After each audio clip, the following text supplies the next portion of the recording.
been making music ever since the crack boom. Country rap tunes. Coming down. Country rap tunes.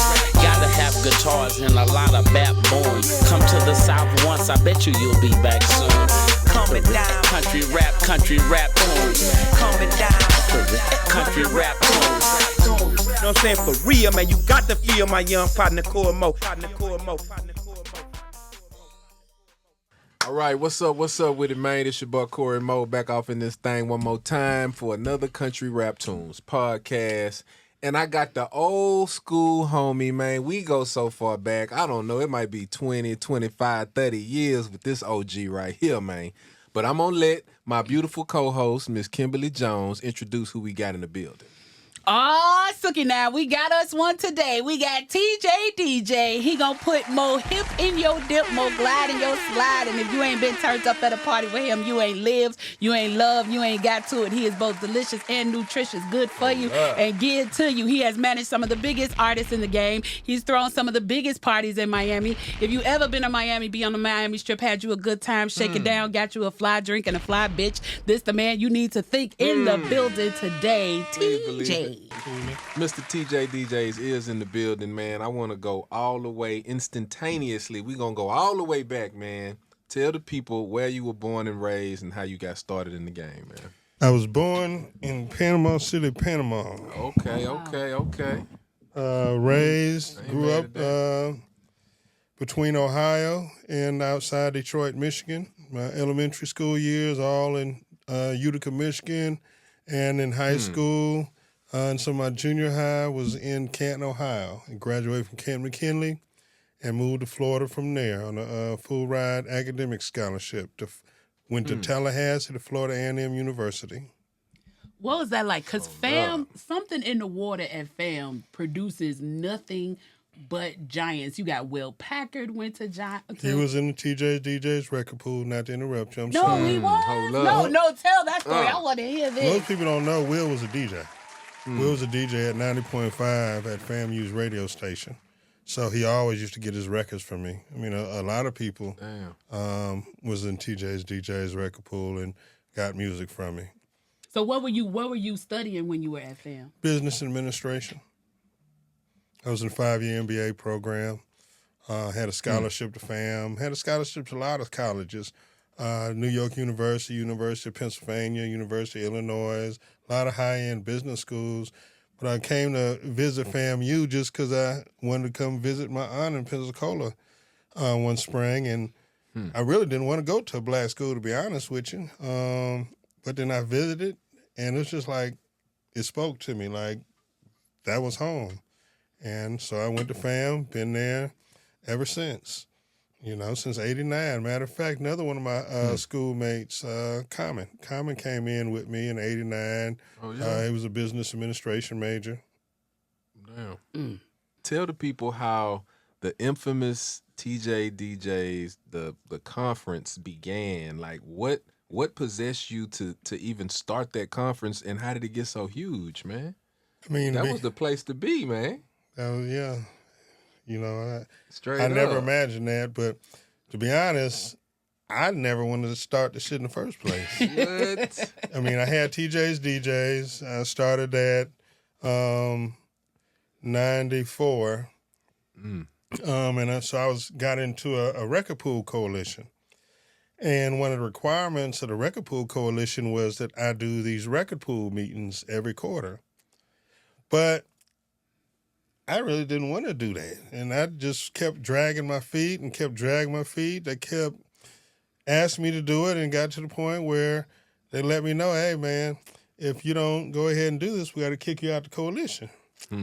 So I was like, okay. You had to make a move. So I had to go ahead and do it. The first one I did was in a side lounge called the Silver Moon Lounge at the Moon in Tallahassee. We had 25 people come out. DJs, artists, some local music people, and it was pretty cool. And it was just like, damn, this was kind of cool for networking, artists meeting the DJs, you know. So it's like, okay, well, let me go ahead and do it again. So then I did it again. It went up to 50 people. So it's like, okay, hey, let's keep doing this because people seem to like it. And it was pretty cool. You did it weekly or monthly? Did it every quarter, every 3 months. Every quarter. And so I did it again and went up to 100 people. And I did it again. It just kept doubling until one day my man DJ Ace, who was the manager at the Moon, came to me and was just like, hey, TJ, we can't let you do TJ's DJs in here anymore. And so I'm just like, okay, well, damn, this shit getting good, bro. Why can't I do it? He's like, hey, man, it's getting too big for this room. I was like, no, it fits perfect. It fills up everybody, and it's real good. He's like, no, man, we gotta next time we gotta move you to the big room. Getting bigger. Shit. I'm like, oh hell no, bro, not the goddamn big room. That shit too big. You got nervous. Yeah, because the Moon holds like 2,000 people, and so I didn't want to go to the big room, but he made me. So the next time we did it, shit was slow. I'm just in there nervous as hell, looking around like, I told this man we should have kept in a small room. I ain't want to come in this big room. But then next thing I know, just like instantaneously, just like boom, that shit just filled up. And I'm just like, oh shit, like wow. I never imagined it. I never had the vision, the foresight, but you know, I always thank my man DJ Ace because he made me do that shit. Yeah. And then we did it every 3 months for years and years and years, and we would pack that bitch out. Dang. And we had, I mean, if everybody who was somebody came through TJ's DJ at the Moon. You had to. If you wanted your music broke in the South, you had to come through and fuck with us. We had all the DJs, we had the media, all the artists and all the labels would come through, so it would just be like a huge family reunion of music people. And there was no platform like that in the South for Southerners to go network and build. Can't do anything. Yeah, I'm trying to see, did I meet you in Florida You or met in me Houston? in Houston. So with Julia. I came through with Julia. For the ozone shit? No, you met me before that. It came through before that. Damn. That had to be... The Houston ozone was 08. Oh, yeah. I knew you way before that. But, yeah, like no, 03, there was something at your studio. I came through. Me and Julia came through. I forgot what it was. It's probably something with Pimp, maybe. But that's where I met you. Damn. At my Houston studio. Golly, boy. We really do go back. So a lot of people connect you to T-Pain, that you were a part of his career early on. How did you connect with T-Pain? And what is it that you saw in him? Like, how did that go? Well, T-Pain was a part of a group called the Nappy Heads. And T-Pain is from Tallahassee, Florida. Well, they had a song called Robbery that was blowing up. Mm-hmm. And because I had all the DJs and I had all the pipeline to get all this music heard, I was spreading that record. And it started blowing up and it became a classic. Nappy Heads was the shit. So I actually tried to sign T-Pain as part of the Nappy Heads, but things didn't work out, and so it never happened. And so after the robbery and the FLA stuff, I really just stopped, messing with Pain and his music career. But his dad, Brother Shaheed, would always come to my office and play me new music and get my feedback on it.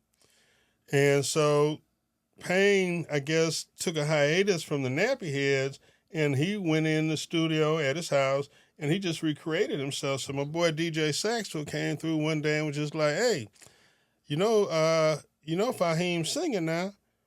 And I'm like, Fahim singing? I was like, bro, he don't look like no singer, dog. He had these nappy ass dreads. You know, in Florida, it was all about the dusty nappy dread look. And that's that's what it is. That's how they dusty. The dustier and nappier it is, the cooler you look. Yeah. If you from Florida. Yeah. If you ain't dusty, you ain't cool. No, not at all. So I just couldn't believe he was singing. So and there was some slow songs. And you know, T-Pain, he didn't look like an R&B singer. Nowadays, he's a lot with money. He's clean and you know. But back then, he was just giving rapper. Hood rapper. Just had on the big old white T-shirt. He always wore the white T-shirt. He always wore the Dickies. He would wear a goddamn spinning hubcap that you around his neck with a little I don't know, was a chain or something. But it was a big ass spinning hubcap like the kind you get from Walmart, like 20 for $4. And yeah, no man, 20 for $4. I know just what you talking about. God, hey, but so I just couldn't believe it. So his dad came through one day, gave me the CD. And he was like, check it out and let me know what you think. Because we would always have powwows about what they needed to do to get better and everything like that, to make music better. And I listened to it, and I heard I'm Sprung. And it was just like, oh, my fucking God. And so I immediately called Shaheed, and this was wrong. Shaheed is Muslim, Brother Shaheed. But I immediately called him like, nigga. Nigga, hey, that's it. This it, bro. And they didn't have Payne stay with his parents. They stayed in the little part of town off Ridge Road. Okay. But they didn't have a lot of money to press stuff up and put stuff out. So I pressed up the CDs for I'm Sprung. And I would take it every place with me, and pass it out in Atlanta, get it out to all the DJs. I put it on my website. That's gangster. Yeah, so it's what year was that? I think it was around 2003. Okay. 2002, 2003. Yeah. But and then I was down in Miami one time. We went down. Akon wanted him to come down to a radio show in Miami. We went down there. And then I was on South Beach, and I was just hanging out, and I went to the spot, and somebody told me, hey, that dude over there is Memph Hits from Jive Records. Shout out to Memph Hits. So I was just like, oh, okay. So I walked up to him. I was like, hey, how you doing? My name is TJ Chapman. Hey, bro, I know you hear this all the time, and you don't know me from shit, but I think I got a hit right here. Dude named T-Pain. He laughed at me. Yeah, he gave me that look like, yeah, right. Yeah. And so I walked off, went about my day. And about a couple hours later, he called me back. He was like, yo, I think you're right. And so then we worked it out. He came down to Tallahassee to meet Payne and to come with us to Tampa to a show. And he was blown away, and he wanted to sign Payne. So after that, they went up to Atlanta. We all went up, to New York to Jive Records. Akon came up. No, Akon didn't come up. Boo came up. And they signed Payne, and the rest was history. Wow. Gotta love that, boy. That's some real line pimping right there. Dang. I still got the old CDs that I used to give out, and it got my name and my phone number, same phone number. Damn. That's gangster. So what? Okay, so you didn't manage T-Pain, but that made you want to get into management after that? Or I started managing in 1990. Oh, shit. So I had. Who did you manage first? I guess just go through the list of the people. I managed a girl group in Tallahassee. Never did much, but then I started when I was DJing. I was DJing a house party, and a dude named Beatmaster Clady. He's a Miami-based legend. He saw me, and he was opening a new club in Tallahassee. Wanted me to DJ at his club, so I went there, DJed at his club, Club Hollywood. Then he started taking me on the road, so I became his road DJ. Then I became his road manager. Then I became his manager, and I renegotiated his deal. My first deal in '92, he was with Pan Disc Records, and then I met another guy named Prince Raheem. He's also from Miami. Yeah, I heard him. And ended up getting him a deal with Island Records. So he was the first Miami-based solo artist to do a major deal. That was in '93. Island Records, is that Def Jam? Yeah. Okay. And then shit, I started managing a kid named Crazy Legs from Miami who was real big. He had a lot of club hits. Then a kid named Dynamite from Miami. He had some club hits. And it just, everything just took off from there. And when did you meet B.O.B.? I met B.O.B. in 2006. I was up here. My first Ozone Awards was in Orlando in 2006. Is that the one that Pimp came to? Yeah, that was Orlando. That was the one. Him and Bun did that reunited performance. First time they performed together since he got out of jail. Yeah, man, and that was in 2006 at our award show. It was a lot of firsts at our award show. A lot of cool stuff went on. But damn.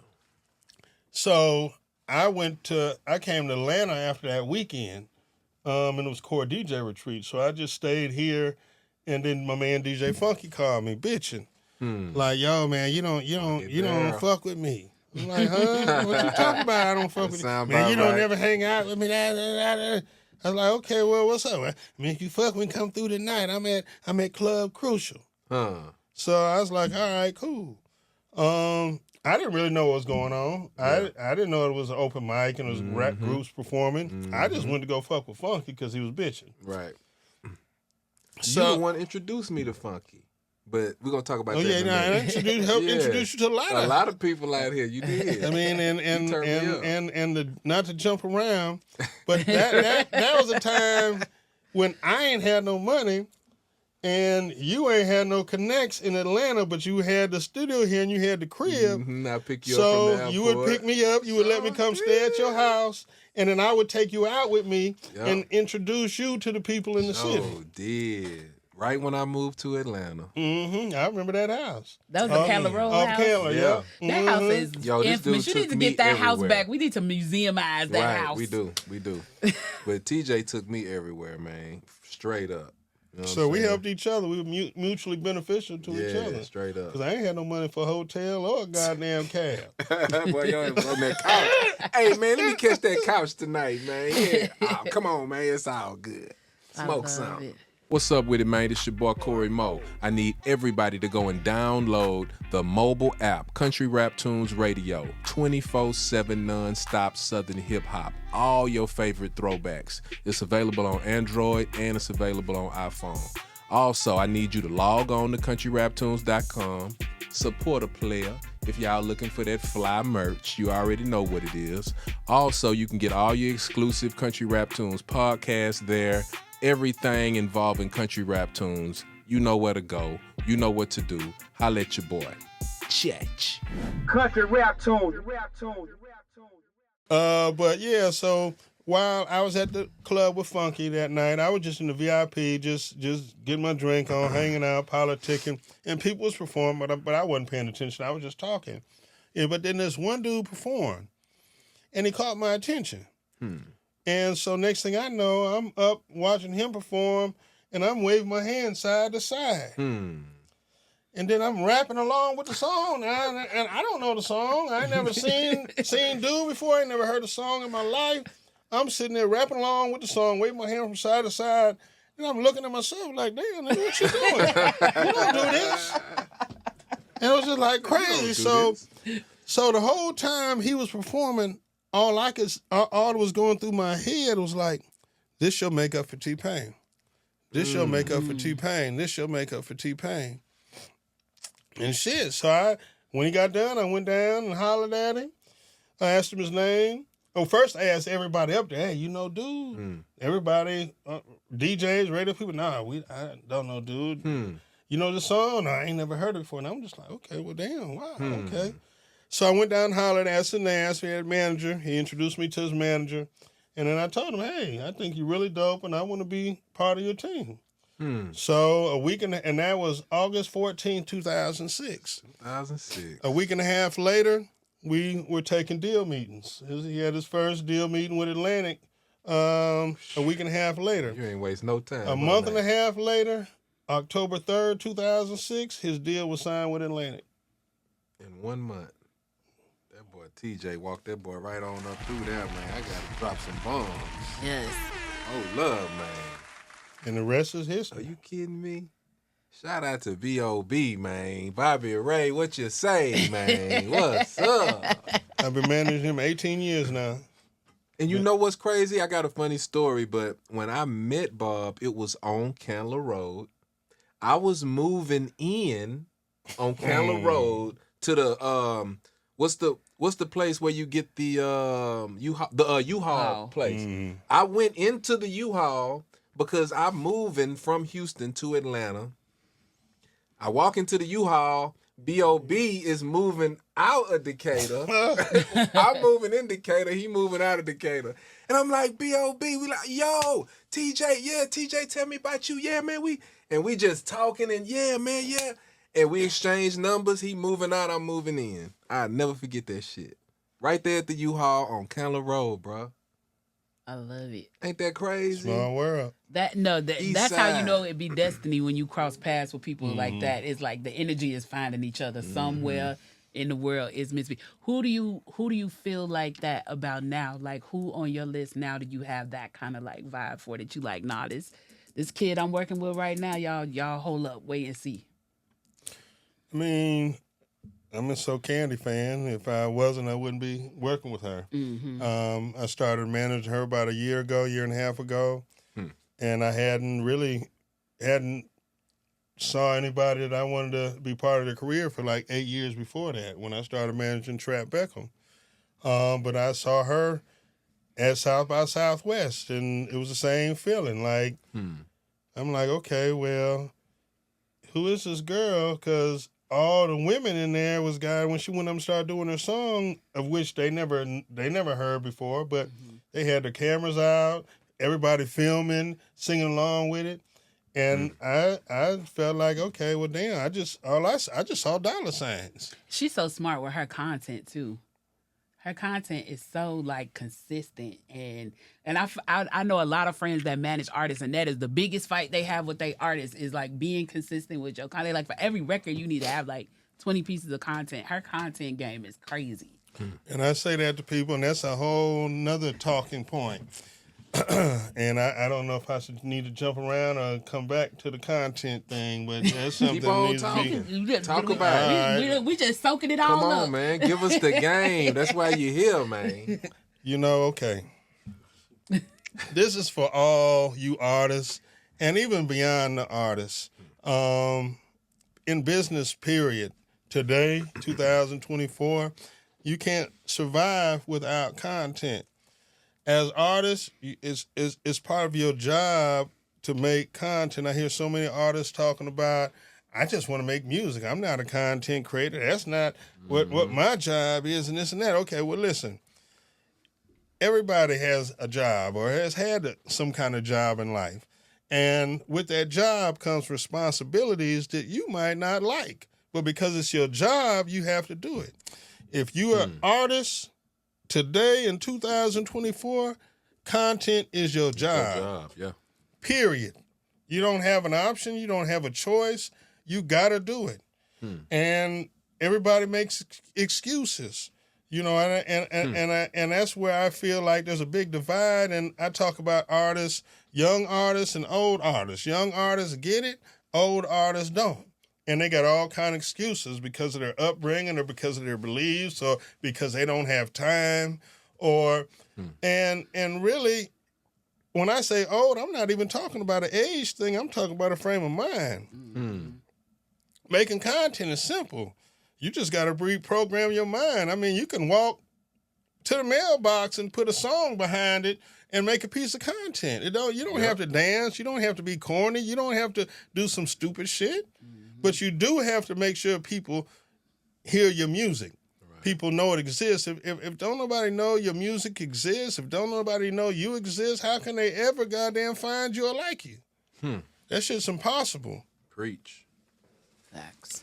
Preach, man. I mean, social media is the number one place where people are discovering new music, where music is going viral.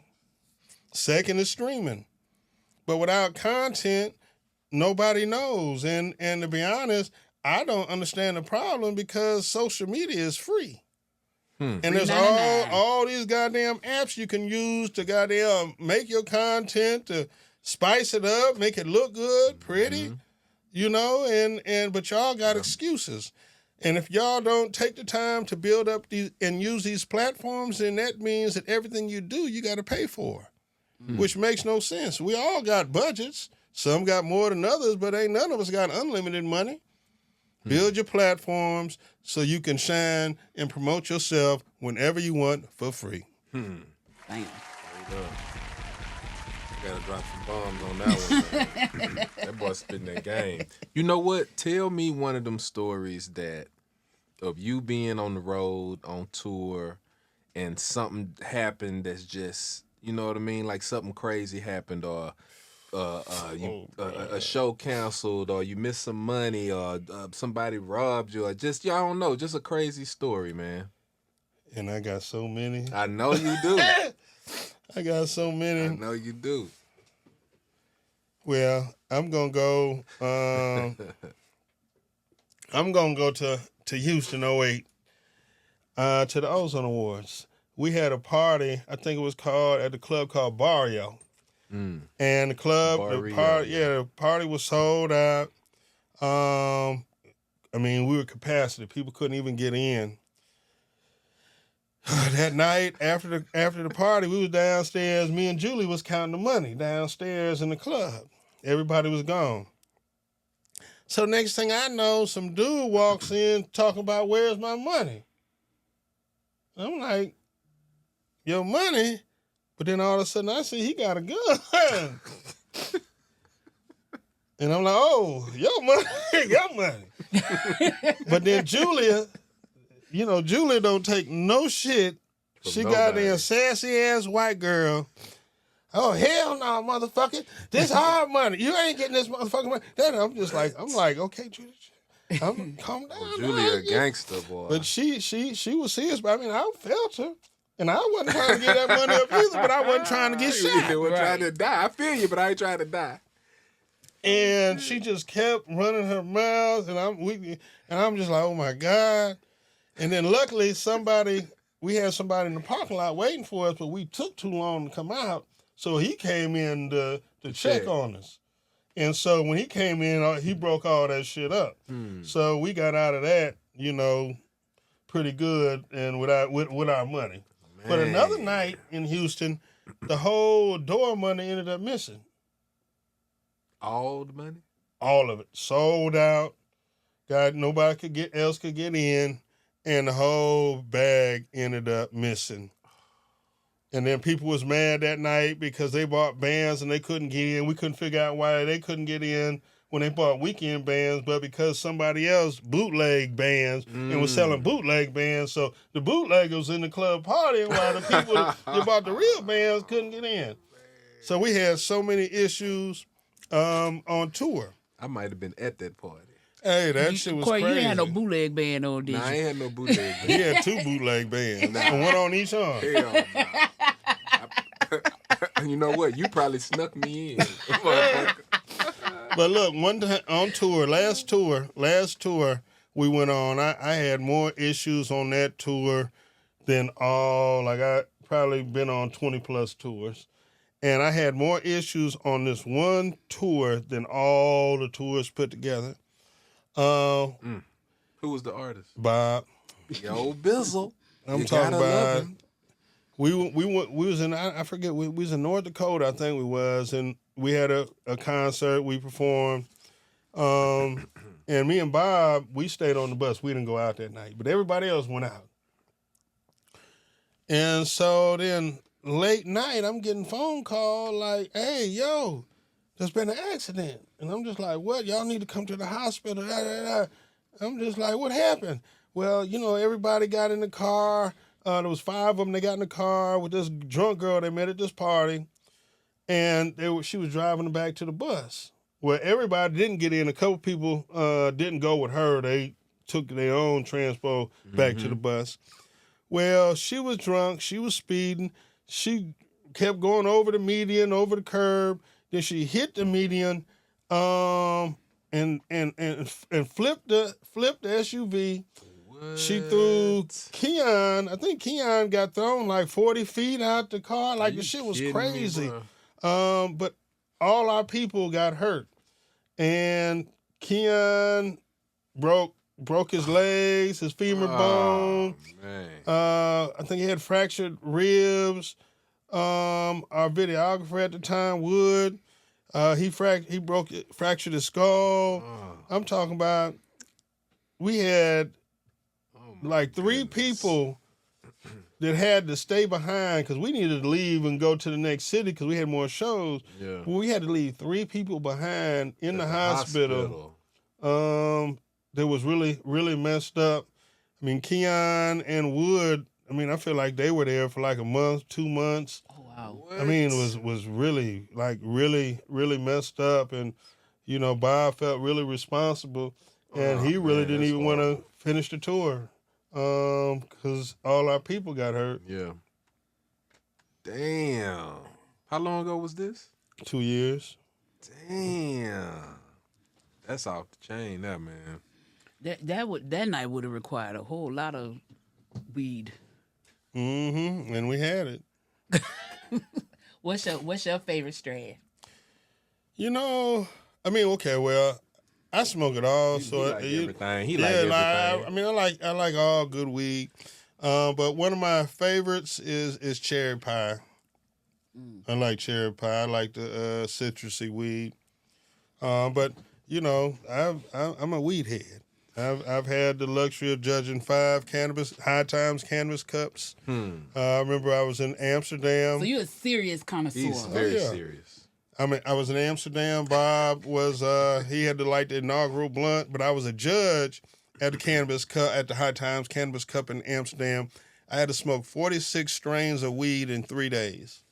Yowza. They gave me an 1/8 ounce to a 1/4 ounce of each strain. You had to smoke it? Had to be able to judge it. Damn. You can't just smoke like a half a joint and then the next one half a joint. You had to smoke. I mean, you can if that's what you want to do. But goddamn. I mean, I'm going to smoke it all if you're going to give it to me. Shit, what I'm going to do, throw it away? Oh, no, I don't want this weed. I'm going to put this out. Oh, man, stop it, man. I'm going to smoke it all. So look here. Tell me about this plant menage store you got going on, man. Well, Plant Menage. I want in, man. I need in, man. I partnered up with my man, Chef Yuta. He owned a vegan cafe called Hempblade Vegan Cafe in Tallahassee, Florida. He and I partnered up and started a new business called Plant Menage. So we have a vegan food truck in Miami, Florida. It stays between Miami and Fort Lauderdale, but it's always in South Florida. And just has a lot of amazing vegan food. I'm not vegan, but his cooking is so good that I had to invest. And because he's got a gift, and then you know you have the option to get your food whatever you want infused as well. Nice. Damn. So yeah, you can. Y'all got pastas and all kinds. We don't have pastas. What's the main? I guess the main. I mean, pizzas and vegan wings and. Damn. I mean, it's shoot. Like, hungry. I mean, hungry now. Right, I'm like, this sounds so good to me right now. I mean, he made this vegan oxtail pizza that looks amazing. Oh man, oxtail pizza. Vegan oxtail pizza and delicious. Oh man, I haven't had it. It just looks delicious. How is it I bet vegan it's good. and an oxtail at the same time? That's such a genius wave too, especially with the infusion. Because I mean, like, look what Pinky had done with Slutty Vegan. It's insane. And then I just saw Zach's restaurant now has a food truck at Disneyland. So yeah, his truck. What's Zach's company called? Something Green, Simple Green, something Green. Oh yeah. Yeah, but they just opened up a Local Green, and they just got a food truck at Disneyland. Yeah. Disney World. Yeah. So next on the way, Plant Menage. Plant Menage, National. man. National chain. I need it. Plant Menage national chain. Okay, so speaking of Disney World and Disneyland and silliness and tomfoolery and shenanigans, we always ask this same question. And for the record, all the episodes me and Cory have filmed, we get the same answer every time. Answers, yeah. Well, we get the same handful of answers every time, and so we just wondering if what was your favorite cartoon growing up when you was little? Like your big bowl of cereal, you own that thing Saturday morning. What was your favorite cartoon? The Brown Hornet. Ooh, Oh. the Brown Hornet. Man, my brother used to watch that all the time. The Brown Hornet. That was my That's dude. an original. That's the I first like time that. we heard the Brown Hornet, but that's a good one. You know what we hear all the time? Thundercats. Brown Hornet would kick their Ah. ass. The Brown Hornet. Hey, man, we need to do a Brown Hornet movie, man. What's the deal with the Brown Hornet movie, bro? We need to That would bring be that back. dope. That'd be dope. I'd play the Brown Hornet. I'm sure you would. You look like a damn Brown Hornet in this And I motherfucker. sting your ass. For the record, TJ DJ ain't got no pool game, y'all. Don't The let him disrespect. fool TJ, you. don't let him do that. I've been whooping this boy for years on the pool table. Now, Don't let him we on fool camera. you. We on camera, so I want y'all to watch when he gets struck down by lightning over here for telling them bold ass lies. Don't ever listen to TJ, y'all, when it come to shooting pool. I just gotta say that for the Y'all record. gonna have to play pool live now. I'm ready. I can't wait. I'm ready. It's gonna have to be a showdown now. I stick in the Live car. today. I'll play right now. Come on, man. Shit, I wish we could. Mm-hmm. You know what? I'll never forget this one time we went to holler at DJ Funky at Strokers. And Not the you was Strokers. over there talking shit on that Strokers pool table, and I had to bust your head, bro. Remember that. Everybody get lucky now. We gonna get DJ Funky on here and we gonna Do talk it about again. it. Funky- Man, Man, come Funky don't man. remember. Funky be too high, man. Get out of here, man. Get out of here, bro. Well, look, man. Is there anything else you want to add? What are you working on that don't nobody know about? You got any secrets? Like, give us something, man. Well, me and Scotty ATL working on something. Okay. You know, I can't really talk about it yet, Okay. but hopefully y'all see it real soon. Nice. That's what's up. Yeah, man. You did a lot of work with Scotty back in the day too. I was Scotty manager. A lot of work with Scotty. I was Scotty manager. I was K-Camp manager. Had a lot of K-Camp too. had I a serious sure run with did. K-Camp. Love K-Camp. I mean, we was killing the game with Money Baby, Cut That Bitch Off, Comfortable. All I mean, like it was a Damn. time in this career. Ended up when I managed, the first thing we did was move him off TuneCore to Empire, and then we had 2 records, Money Baby, Cut That Bitch Off. They were in the top 20 independently. We flipped it to a joint venture deal with Interscope, and so then Cut That Bitch Off went #1 urban. And it went platinum. Money Baby gold. It should be double platinum now. Then Comfortable, I think it's double platinum. Damn. But we had a good run. You know what? Tell me about the moment that Bruno Mars got on that song for Bob. When you Well- heard that song for the first time, did you know that was going to be out of here? I don't know. I mean, I felt that was big, and I felt Airplanes was. Oh, yeah, was the gonna be Airplanes, big. too. Airplanes, yeah. I mean, and speaking on Airplanes should be diamond now. Damn. I'm trying to get it recertified. Last certification was, I think, 2013, and it was at 6 million in 2013. But I mean, the streaming numbers just get bigger and bigger every year, you know. And so I need to get Nothing on You and Airplanes recertified, because I think both of those are probably diamond now. Some big old 10 records, plus man. million sold. Got a whole bunch of platinum, multi-platinum, gold. Well, I mean, it's only about 2 golds, but it's a whole bunch of multi-platinum, 1, 2, 3, 4, you know. That's ridiculous, man. 5, 6 million sold records. So you done been around the world how many times? I don't know how many times I've been around the world, but I have been to 39 countries, and I've been to every state except Alaska. I'm still trying to get to Alaska. That's off the chain. I love it. So been able to see a lot. Thank hip hop, because it's really changed my life, and Straight been up. able to see and do a whole lot. And then I managed Trap Beckham. Yeah, shout out For to those Trap. of y'all that don't know Trap, he makes One Time for the Birthday Bitch. That's gold, but it should be platinum now. That song should be platinum, because let me tell you something. Yeah, I ain't been to the club yet where when they get to the birthday song, they don't Straight play up. that record. Gotta play that one. Gotta play that You record. play it every night, like all over the world. Yep. But that's one of those ones that's going to have a life for a very, very, very, very, very long time. Yeah, I just mixed a couple songs for Trap and for B.O.B. new project. What's the project that B.O.B just dropped? What is that called? I mixed. Space Time. Yeah. Shout out to B.O.B for that. Did a lot of mixing and mastering on that. Sound good. Yeah, man. So, Cory, you know what you gotta ask him. What's that? Oh, what's your favorite country rap tune? I mean, that shit, I always goddamn listen to the one. As a matter of fact, I was listening to it yesterday with I mean, it ain't necessarily UGK record, it's one with Outkast. And so I listen to that goddamn International players, every time I walk, that come on. It came on this morning too. Straight up. You gotta love that. What's your favorite 8-Ball and MJG record? Space Age. All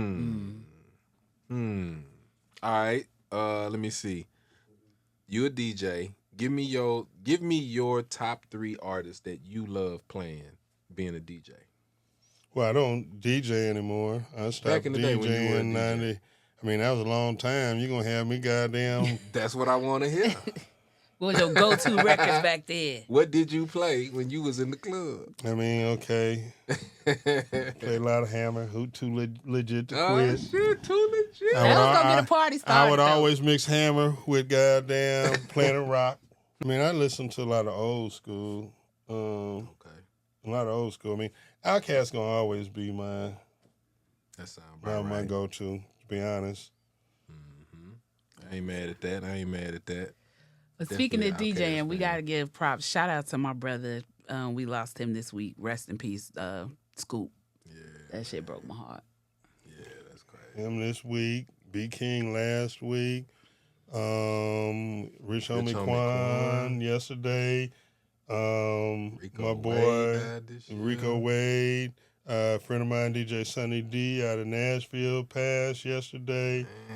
I mean, one of my old interns passed yesterday. On that note, man, y'all need to start taking better care of yourselves. Tomorrow's not promised. Health is wealth. Get out here and do something so we get to see our lives through. So we could be big daddies and big mamas. Straight up, man. Straight up. Well, hey, man, I appreciate you coming out. You got any final words, any shout-outs for anybody? Nah. Y'all be easy. You can find me on TJ at TJ's DJs on all social media platforms. TJS DJS. There it is. There it is. I appreciate the love. Another episode of Country Rap Tune Podcast. You know what it is. Holla at your boy. Tabernacle. We've been making music ever since the crack boom. Country rap tunes. Coming down. Country rap tunes. Gotta have guitars and a lot of backbone. Come to the South once, I bet you'll be back soon. Coming down. Country rap tunes. Coming down. Country rap tunes. You know what I'm saying? For real, man, you got to feel my young partner, Cory Mo.